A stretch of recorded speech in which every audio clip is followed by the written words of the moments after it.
libro ni Jonah ang ating pag-aaralan.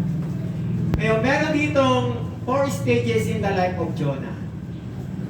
Number 1, ito yung kanya, running from God.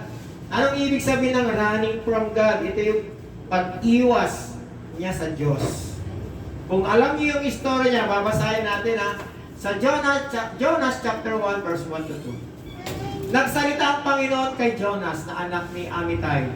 Sinabi niya, pumunta ka agad sa malaking lungsod ng Ninive at bigyan mo ng babala ang mga taga roon.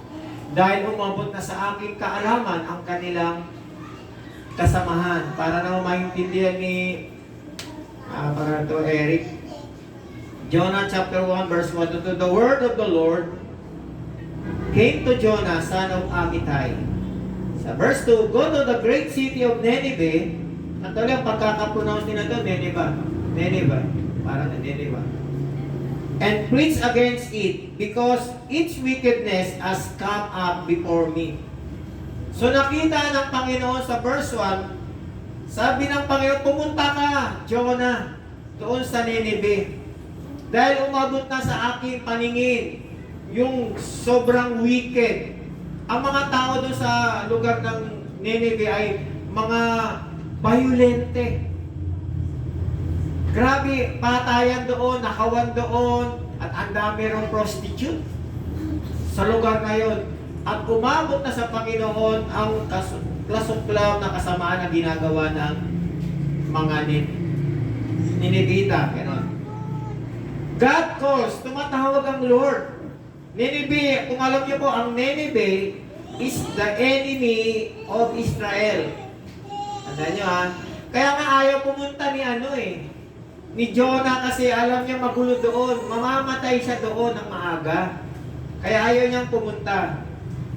Nineveh sa capital of Assyria. Para meron tayong alam take note kayo. Nineveh sa capital of Assyria. God calls different calling to the ministry. Mga kapatid, lahat tayo tinawag ng Lord. Iba't iba ang ating mga ministry. May ministry doon ng mga bata. Pag nawala na yung 50 naman, hindi naman pwedeng si Evan Nimrod ang mag-ano doon. Dapat kung pwede sa inyo, mga nanay, kung meron kayong give, paghamit nyo sa Lord. Huwag nyo kayaan yung mga bata lang doon na nagtuturo, pwedeng mga nanay ang umawag sa kanila. Amen? Kasi yung ministry diyan, kahit hindi nyo naririnig yung misay at ando doon kayo, alam ng Lord yan, nagmi-ministry kayo. Party yan ng gawain. Minor calls, prepare for the major calls. Tignan nyo si Jonah. Tinawag ng Panginoon. Minor calls, prepare for the major calls. Ang bigat ng kanyang pagkatawag. Si Jonah ay propeta ng Panginoon. Kaya dapat alam niya yung kanyang gagawin. Kinakausap ng Lord, ang Panginoon hindi siya gumagawa unless nasabihin niya sa kanyang mga prophet. Sa book of Micah yun di ba? Ang sabi doon, God will not move unless, sabi niya, ibigay niya yung message sa kanyang prophet. And then sa verse 3, ano yung response ni Jonah? Nung tinawag siya ng Panginoon, anong response niya na disobey si Jonah? Sinuway niya ang utos ng Panginoon. Tingnan natin sa verse 3. Sa halip na sumunod, ipinisya ni Jonas na takasan si Yahweh. Siguro may mga ganyan sa atin, Pag tinatawag na ang Panginoon, pag-pray, gusto mo, ikaw, pinag-pray, gamitin ka ng Lord na maging self-leader, gamitin ka ng Lord na someday magiging pastor, pero ikaw ayaw ko Lord, naisip mo ayaw ko Lord. Ayan. Sabi dyan, sa halip na sumunod, ipinasya ni Jonah sa takasan si Yahweh. Nagtungo siya sa Joppa at doon ay nakatagpo ng isang barkong patungong Tarsis. Pagkatapos na magbayad ng pamasahe, sumakay siya sa barko upang maglampay kasama ng iba pang mga pasahero patungong Tarsis. Sa ganitong paraan ay inakala niyang makakatakas siya kay Yahweh, ngunit ang Panginoon ay nagpadala ng isang napakalakas na bagyo sa dagat, ano pat halos mawasak ang barko. Alam naman niyo yung story, no? Doon. But Jonah ran away from the Lord and headed for Tarshish.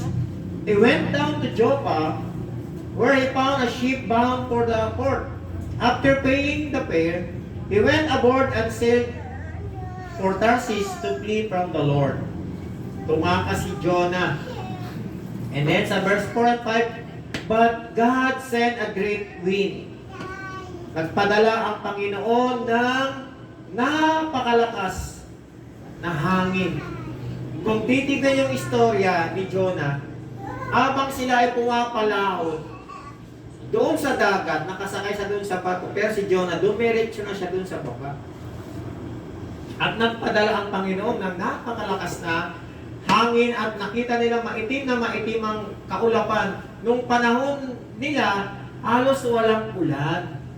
Kaya hindi nga sila, kumbaga, pag nakakita sila ng ulan, may something na nangyayari, pero walang ulan, di ba, nung panahon ni Noe. Kaya nga sabi niya, buwang ka na ba? Tignan mo yung langit. Hindi nila alam na magpapadala ang Panginoon ng baha. Pero dito kay Jonah, ay nakita ng mga tripulante, lalo na yung kapitan ng barko na meron silang nakita napakaitim sa ulap. At malakas na ulan to. Maya-maya may nakita silang malaking alon. Yan. Sinaklot-saklot ng Panginoon yung kanilang sinasakyan. At nung sinaklot-saklot na ng Panginoon ang kanilang sinasakyan, nagkaroon ng stress. Nagkaroon ng tension doon sa barko. Nagkaroon ng kagipitan. Jonah don't want Nineveh to be saved. Yun yung nasa isip niya, tinakasan niya ang Panginoon eh. Pero ang plano ng Lord, kahit natakasan mo siya, hindi magbabago ang plano ng Diyos. Pero kapag sumunod ka, mangyayari, mapupulpil ang plano ng Diyos. Pero pag hindi ka sumunod, may mangyayari. Mamaya, kikwento ko sa inyo. Ito kasi yung flesh ni Jonah, tignan nyo sa verse 17. Teka. Natakot ang mga tripulante at bawat isa ay tumawag sa sarili nilang Diyos. Yan, tumawag sila ng kanya-kanyang Diyos. At itinapon nila sa dagat ang mga kargamento upang gumaan ang barko. Siyempre, malakas yung alon. Sinasaklot na, sabi ng kapitan, release, loose cargo. Ano matawag na sa cargo? Loose cargo. Yung mga kargamento nila, pinagtatapon na nila sa dagat. And then, si Jonah naman ay nakababa na noon sa ilalim ng bahagi ng barko, humiga siya at nakatulog ng mahimbing. Tingnan niyo yung ni Jonah, no? Sarap ng tulog niya, pero sa taas nagkakagulo na, binabagyo-bagyo na. Grabe. Kaya pagdating sa verse 17, sa utos ni Yahweh, ang sabi kasi ni Jonah, sabi ng kapitan, saan ka ba galing? Anong lahi ka? Saan ganon? Kumbaga, ano ang pangalan? Actually, pag sumasakay po sila ng barko, wala namang ginagamit na mga ID. Wala nang yung marami pang investigasyon o maraming tanong. Kung gusto nila sumakay ng barko, magbabayad lang. Pagkabayad, pasok na, wala na silang pakailan. Ay nung binabagyo-bagyo na sila, sabi ng kapitan, meron na tutulog doon yung ating pasahero. Isingin nyo. Nung ginising nila si Jonah, ikaw sarap ng tulog mo, kami doon nagkakagulo na. Tumulong ka! Ay di umakyat ngayon si Jonah. Kagulo-gulo na. Kinikwento ko lang sa inyo, pero hindi siya sa Bible, pero kwento yun. Yun yung parang senaryo. Pagdating ni Jonah sa taas, malakas ang bagyo, malakas na sinasakot. Lahat aros mamamatay na. Sabi ng isa, sino ka ba talaga? Saan ka ba galing? Anong lahi ka? Sabi niya, ako si Jonah, Hebrew ako. Yan. Hebrew ako. At isa akong propeta. Ano bang ginawa mo? Gusto niyang Panginoon, pupunta ako sa Tarshish. Sa Nineveh. Tinakasan ko siya, sumakay ako sa inyo. Sabi niya, tawagan mo ang Diyos mo! Baka sakaling tumigil. Ay lalong lumakas yung bagyo. Matutumba na talagang mawawasak na yung barko. Ang ginawa ng kapitan, nagpalabunutan. Eh si Jonah ang nabulot, ikaw ang may sala. Anong gusto mong gawin namin sa'yo? Sabi niya, para tumigil to. Sabi niya, itapon niyo ako para tumigil ang bagyo. Sabi naman ng kapitan, ano gagawin natin? Meron naman, pag namatay ito, isisisi sa atin ang dugo niya. Kaya sabi ng kapitan, Lord, God, sabi niya, kung sino ka man, wala kaming kasalanan sa tao ito, itatapon namin siya sa dagat. Nung tinapon nila sa dagat, tumigil. Tingnan niyo, no? Nung tinapon sa dagat, tumigil ang hangin, tumigil ang ulan. Naging mapayapa na ang dagat. Ang ganda na nang nangyari na. So, habang tinapon doon si Jonah sa dagat, kinain siya ng malaking isda. Sabi sa verse 17, sa utos ni Yahweh, ninamon si Jonas ng isang dambuhalang isda at siya ay nanatili ng 3 araw at 3 gabi sa tiyan nito. Now the Lord had arranged for a great fish to swallow Jonah, and Jonah was inside the fish for 3 days and 3 nights. Ito bang ibig sabihin ng 3 days and 3 nights? Speak of number 3. Godhead, Father, Son, and Holy Spirit. Take note mga kapatid. Kung susuwayin mo ang Diyos, maraming mapapahamak at maraming masasaktan, hindi lang ikaw. Nakita niyo yung kwento ni Jonah? Tinakasan niya ang Panginoon. Sayang man yung mga kargamento ng mga tao, dala-dala nilang mga bagahe. Nirelease nila para gumaan yung barko. Kumbaga hinulog nila sa dagat. At nasaktan sila pati si Jonah. Ganon po ang mangyayari sa atin mga kapatid. Kapag may sinasabi ang Lord, hindi mo ginawa, inuutusan ka ng Lord, sumuway ka, maraming mapapahamak. Hindi lamang ikaw, maraming mapapahamak. Kaya maganda sumunod tayo sa Lord. Amen? Handa ba tayong sumunod sa Lord mga kapatid? Amen. Tignan nyo, gagawa naman ng Lord ng paraan eh. Ginagis ka nila sa dagat, pero kinain siya ng dambuhalang pating, dambuhalang isda. At ang sarap ng tulog niya, aircon doon, sigurado, ang lamig ng belly ng isda eh. Kung titignan nyo yung kwento, ang lamig ng belly niya. Number 2, sa stage ni Jonah, number 2, running to God. Ibig sabihin ng running to God, nung una, pag-iwas sa Diyos. Ngayon, number 2, patungo sa Diyos. Jonah chapter 2 verse 1 to. Nanalangin si Jonas sa Panginoon na kanyang Diyos sa loob ng tiyan ng isda. Sinabi niya, Panginoon, sa paghihirap ng aking kalooban at kalagayan, humingi po ako ng tulong sa inyo at sinagot niyo ako. Sa bingit ng kamatayan, humingi ako ng tulong sa inyo at pinakinggan ninyo ako. Then Jonah prayed to the Lord his God from the belly of the fish, saying, I called out to the Lord out my distress, and He answered me. Out of the belly of Sheol I cried, and you heard my voice. Sa chapter 2, si Jonah nakipag-communicate na sa Diyos. Nanalangin na, tumawag na siya. Ang hirap kaya, nung pag-gising niya siguro doon sa tiyan ng isda, ay, salamat, buhay pa ako. Pero iniisip niya yung kalagayan, siyempre madilim yun, nalo doon sa tiyan ng isda eh. Ang isip ni Jonah, kumbaga, yung kanyang pagbabalik sa Panginoon, nanalangin siya, nagkaroon pa rin siya ng distress. Ang hirap kaya ng kalagayan niya mga kapatid, kung titignan niyo na doon sa tiyan ng isda. Nagkaroon siya, natakot siya, nabagabag siya. Kaya ang ginawa niya, tumawag siya sa Panginoon. At ang sabi niya, Jonah thought himself as good as dead. Nakita niyo? Sabi niya, Jonah thought himself as good as dead. But God is a God of restoration. Palakpakan natin ang Panginoon. Sabi ni Jonah, iniisip niya, patay na ako. Pero ang Diyos natin, nagre-restore pa rin siya. Kasi mayroong purpose, may plano, may calling si Jonah. Dapat mangyari yun. Kahit nasa kanyang pagtakas, gumawa pa rin ang Panginoon ng paraan. Believers should never give up hope in seemingly impossible situation. Like Jonah, we must cry out to God for mercy and help and put our lives into His hand. Amen, mga kapatid, kahit ano man ang magiging sitwasyon ng buhay natin. Alam ko, lahat sa inyo nakaranas na ng ganito.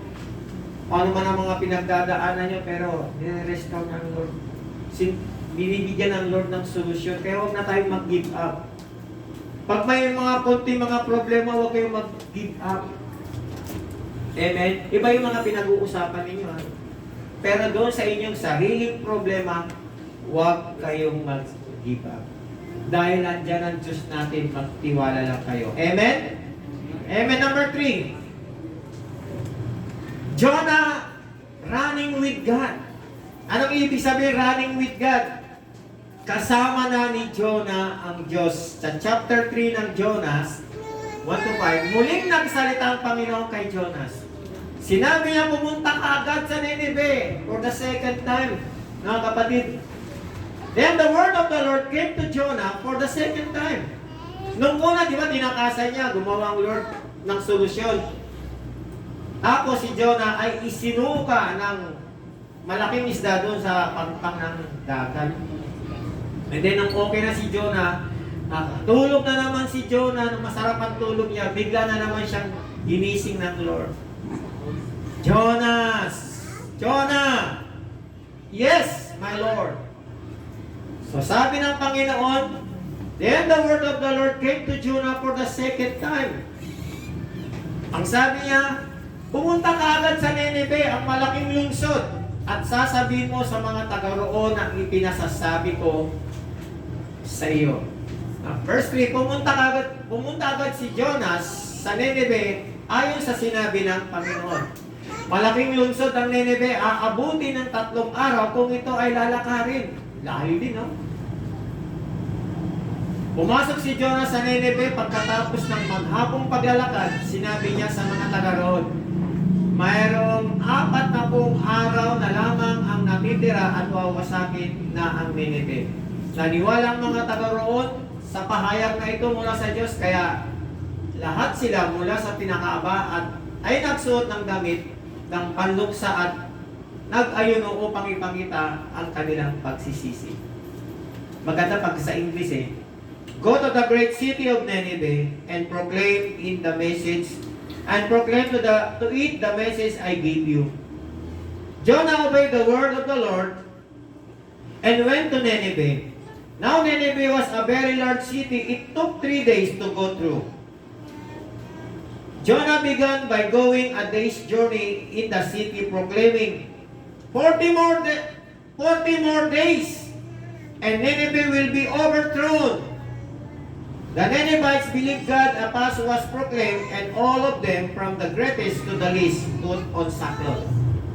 Tignan niyo yung ginawa, no? Pumunta si Jonah doon sa Nineveh, lagi sinasabi, 40 days more, Nineveh will be overthrown.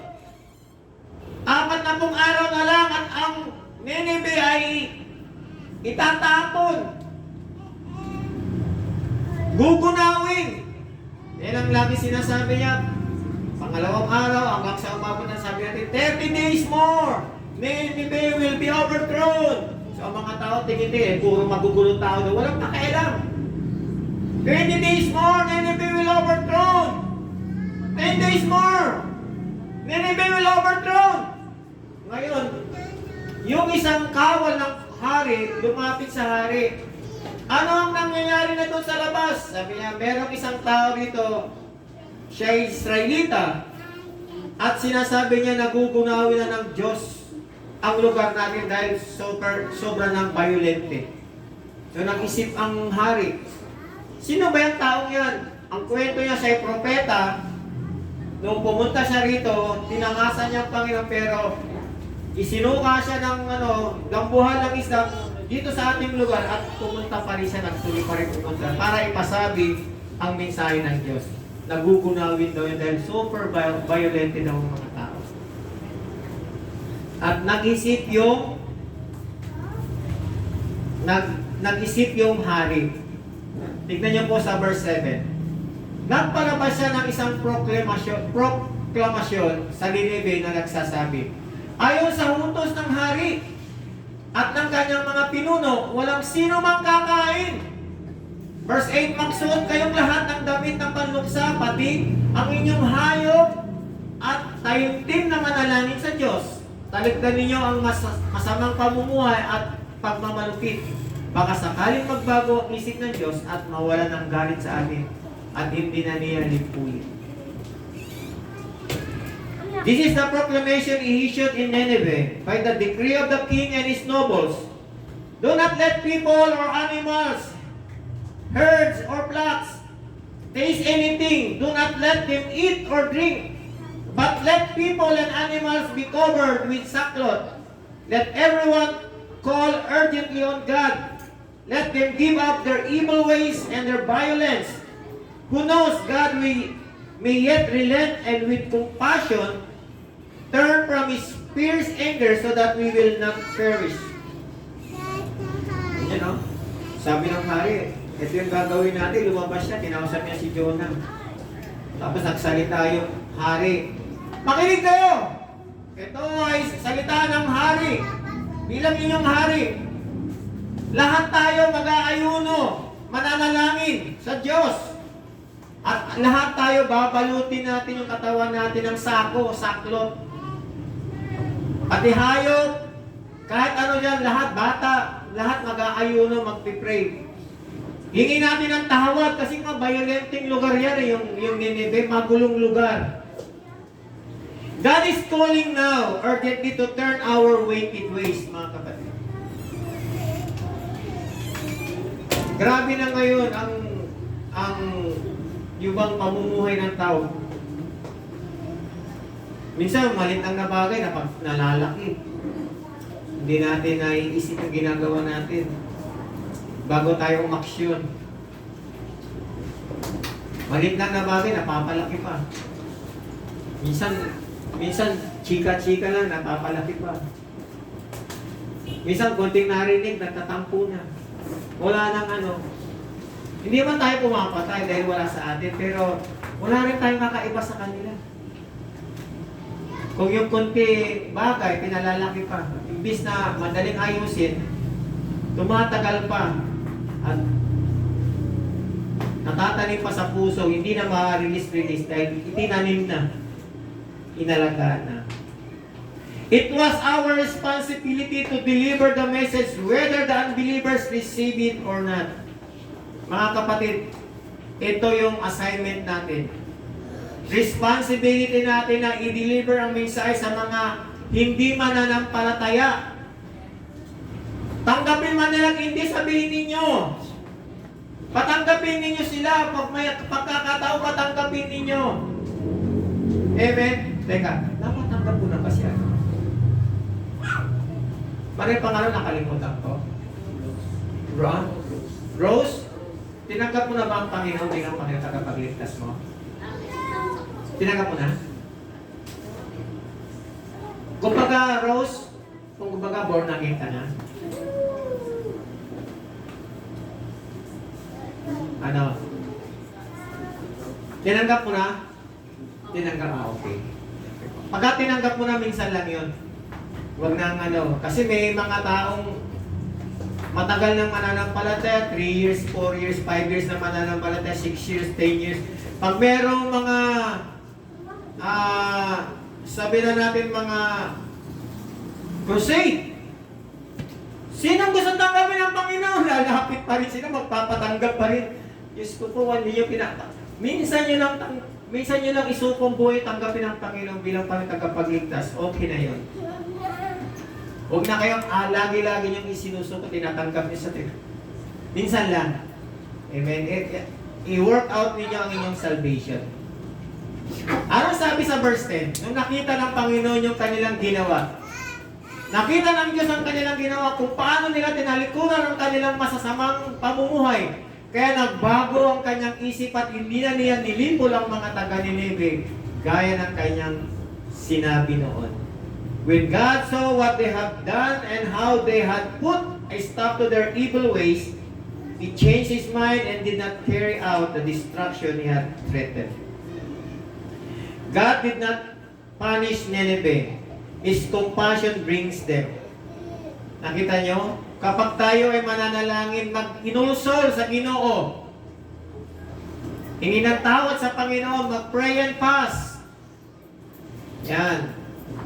Tulad ng ginagawa namin ng pastora ngayon, nagpapas kami, pero may brown rice, pero gulay, prutas. Yan. At ilang araw na, nag-start kami ng 8. So, ilang days na, nakaka-recover na. Alam niyo maganda? Lumilit yung tiyan. Yan, lumilit yung tiyan. Nung una, parang mahina, pero ngayon, kahit na gano'n, lumalakas. Kasi nga pinalalakas tayo ng Lord. Amen? At ang gulay, ang ganda sa katawan. Alam niyo bang yung bowel movement ko maganda. Dati medyo hirap, pero ngayon nakakaapat sa isang araw, malambot, pero ang sarap. Ang sarap ng pakiramdam. I-try nyo. Pero hindi ko sinasabi i-try nyo para hindi naman ito yung gamot. Kundi kaya tayo nagpa-fasting kasi nga meron tayong pinag-pray araw-araw. At sumasali kami doon sa 9 to 10 prayer and fasting sa Jesus Christ. Merong link, merong group chat na nagsasali kami doon. Ang prayer namin doon, araw-araw yun. Kung gusto niyong sumali, sabihin natin doon sa ating coordinator, pwede kayong isama sa link. So if we must preach in such a way that people turn from their sins. If we obey the Lord our God, things surely comes. Pag sinunod natin ang Panginoon, ang lahat ay magiging maayos. Sigurado. God will bless our ministry. God will bless our family. Kung susunod tayo sa Kanya. God will anoint us. Kung ikaw ay leader, sumunod ka lang sa Lord. Pag sinasabi mo hindi ka magaling, bibigyan ka ng Lord ng wisdom. God will equip us. God will protect us. God answer our prayer. Amen? Amen. Then last, number 4. Running against God. Tingnan niyo yung ginawa ni Jonah. Tinakasan niya ang Panginoon, tapos kasama niya ang Panginoon, tapos bumalik na naman siya sa Panginoon. Pang-apat, running against God na naman. Ganyan yung mga tao On and off, pabago-bago ba? Pabago-bago ang isip. Gusto ngayon, mamaya hindi. Ang sabi pa naman ng Bible, say yes to yes, no to no. O, kailan, sama ka sa akin bukas, ha? O, yes, pastor. Dumating ang bukas. Kailan, nasan ka na? Ay, pastor, meron pala akong lakad. Tignan mo. Ganyan ang tao Ganyan ang tao. May lakad pala ako, pastor.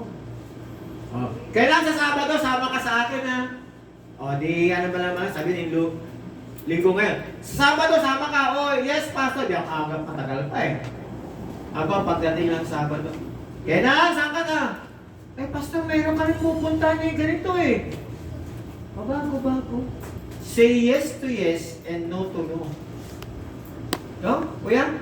Ayan. So, ang ibig sabihin ng running against God, salungat. Tingnan nyo, Jonah chapter 4 verse 1 to 3. Kaya bakit sinabi kong salungat si Jonah? Babasahin. Hindi yan sumama. Iba yung sumama. Ang pagkabasa niya, sumama. Nakuha ninyo? Sa Tagalog, ano sa Bisaya nun?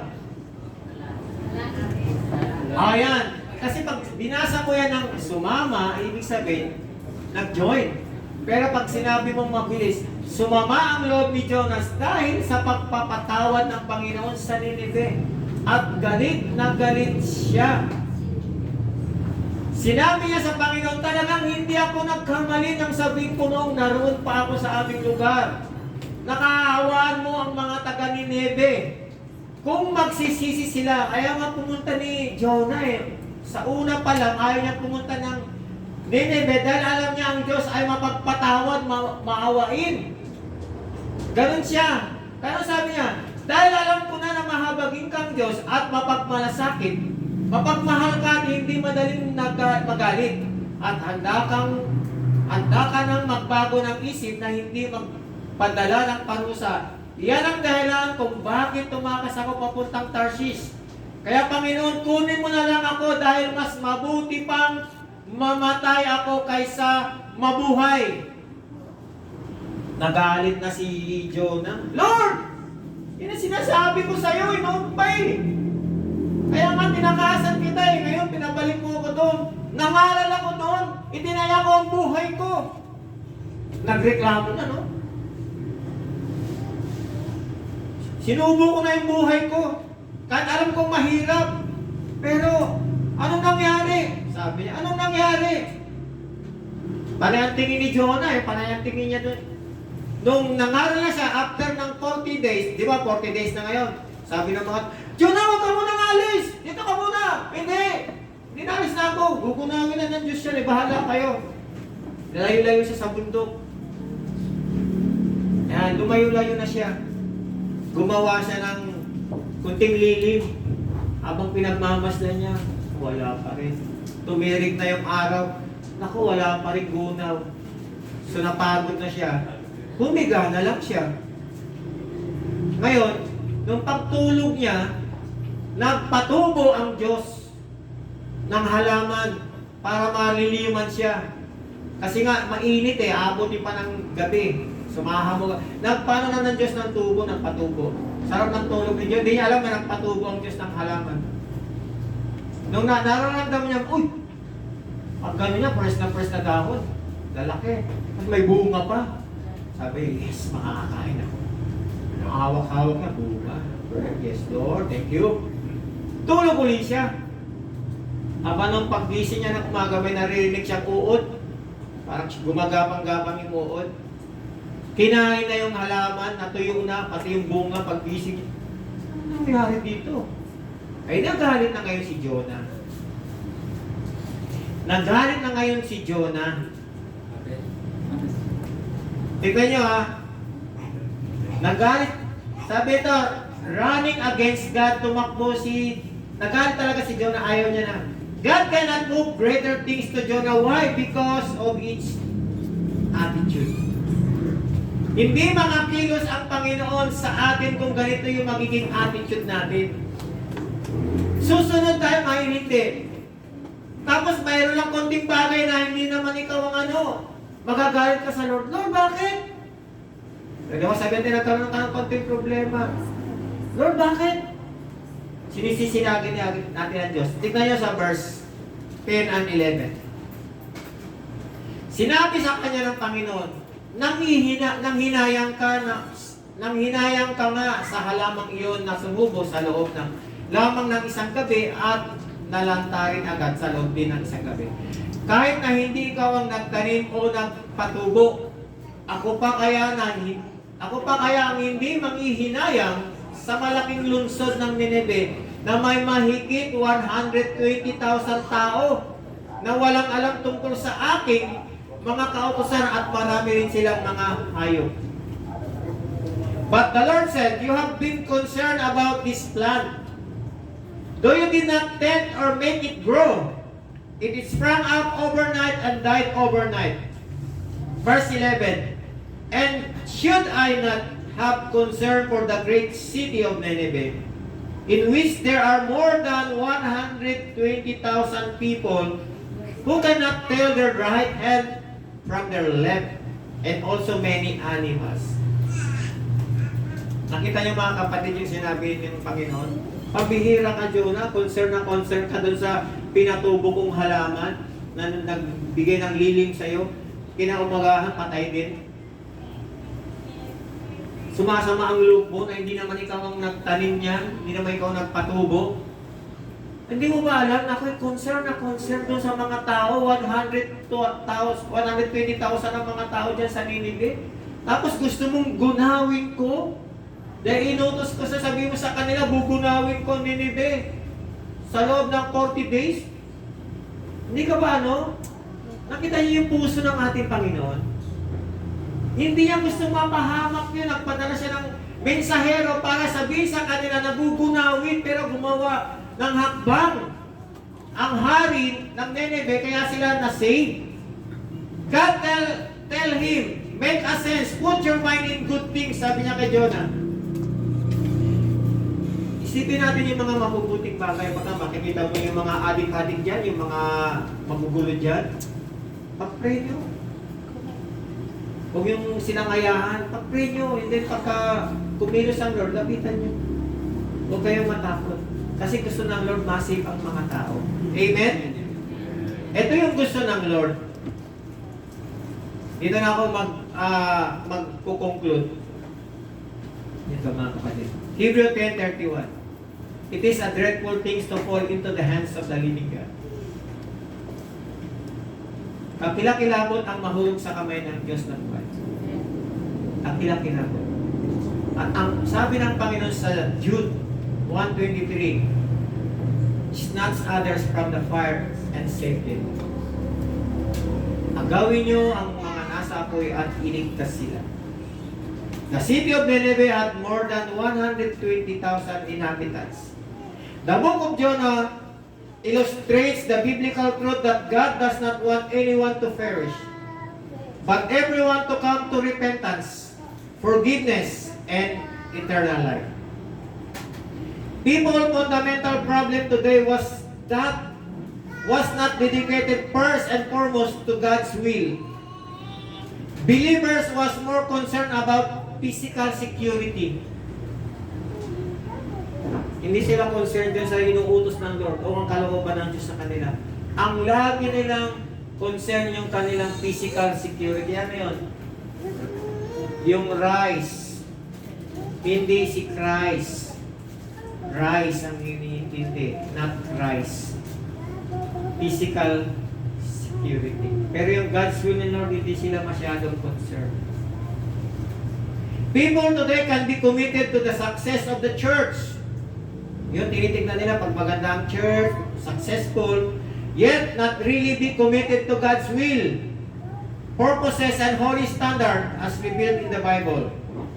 Ang assignment natin sa Diyos ay gawin ang kalooban niya, sumunod sa nais niya. Marami ang aanin, subalit kakaunti ang manggagawa. Last verse. He told them, the harvest is plentiful, but the workers are few. Ask the Lord of the harvest, therefore, to send out workers into his harvest field. Go! I am sending you out like lambs among the wolves. Ayan ang sabi ng Lord, mga kapatid. Marami daw ang aanin, pero kukunti ang manggagawa. Ipanalangin niyo sa Diyos. Tignan niyo ha, Tagalog. Sinabi niya sa ganang aanin, ngunit ilan ang manggagawa. Kaya idalangin niyo sa Panginoon na magpadala ng mga mag-aani sa kanyang bukirin. Umayo kayo! Isinusubo ko kayo na parang mga kordero. Ito yung parang tupa. Sa gitna ng mga lobo. Itong lobo parang asong gubat. Sa ibang translation. Marami ang aanin ko, kunti ang magagawa. Tignan niyo.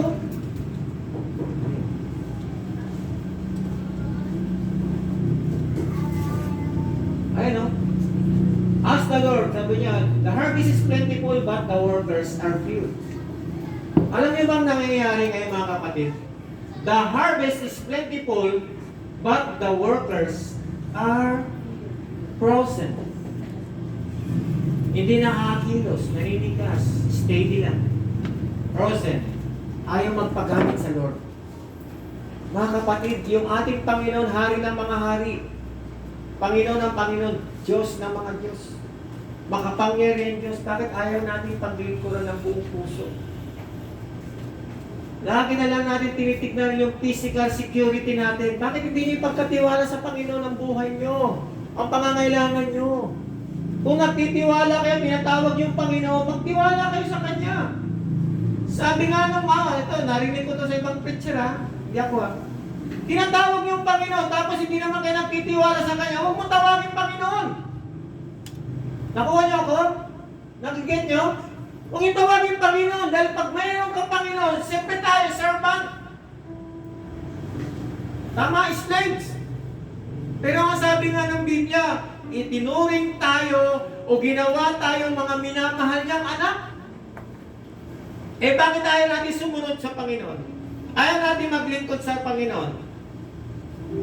Tignan niyo yung last na sasabihin ko ito. Ito yung nakuha ko kay Jonah. Noong napagtanto ni Jonas, Jonah said, whatever God asks him to do, he will do.